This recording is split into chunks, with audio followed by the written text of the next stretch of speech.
বা এই টাইপের একটা এমসিকিউ তোমাদের থাকবেই থাকবে 100%। দেখো এই টাইপের একটা এমসিকিউ যে এক ব্যক্তি 100 মিটার ব্যাসার্ধের একটি বৃত্তাকার মাঠ 2.5 পাক ঘুরলে তার সরণ কত হবে? তাহলে এটা আমরা কিভাবে করব? প্রথমে একটা বৃত্ত নিলাম, যেটা ব্যাসার্ধ বলতে আছে কত?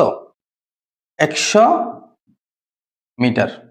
ব্যাসার্ধ হবে, ব্যাস নাকি ব্যাসার্ধ খুব ভালো করে খেয়াল করে দেওয়া আছে, ব্যাসার্ধটা কি 100 মিটার। কয়বার ঘুরছে? 2.5 বার, 2.5 পাক। তাহলে ধরলাম সে এখান থেকে স্টার্ট করছে। এখান থেকে যদি স্টার্ট করে, একটু ভালো করে বোঝার চেষ্টা করো, এটা আমরা চারিদিকে কেটে দিলাম। তো কয়বার ঘুরছে?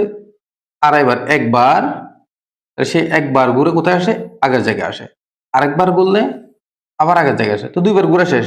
আরো অর্ধেক যদি সে ঘুরে, আরো অর্ধেক ঘুরলে সে কোথায় আসবে? এইখানে আসবে। কোথায় আসবে? এইখানে আসবে। এইখানে যদি আসে, তার কত হবে? সরণ কত হবে? তার সরণ কত বলছে? সরণ মানে হচ্ছে যে আমরা বুঝি তার স্টার্টিং পয়েন্ট থেকে তার ফিনিশিং পয়েন্টের সরাসরি দূরত্ব। কি সরাসরি দূরত্ব? তাহলে দেখো তো, এখান থেকে যতবার ঘুরবে ঘুরুক, তার সেটা কোনো প্রবলেম না।